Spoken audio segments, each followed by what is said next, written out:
Well, my dad's just such a great storyteller, and he's always had such really funny and interesting stories about his life growing up. And I just thought it was really important to document those stories so that like the future generations could know a little bit about their grandfather and what sort of person he was.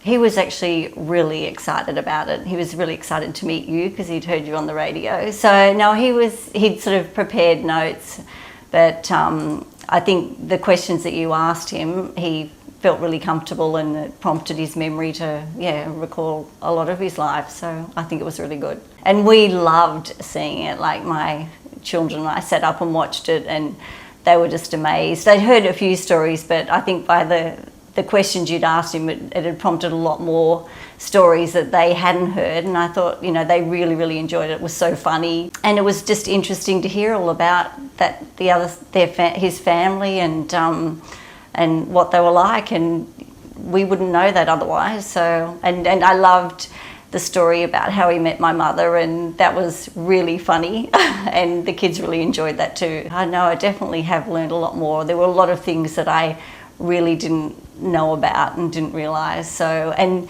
since the memoirs, my daughter Emily just went on a road trip with Dad, and they revisited the house and where he grew up and the pub that his grandfather owned in Cudal and everything. And it was really, really interesting because of all the stories we'd heard through the memoirs. It just really brings out their personality, and I think it makes you feel as though they're in the room chatting with you. And I think it'll be just wonderful in years to come because you'll feel like they're still there with you.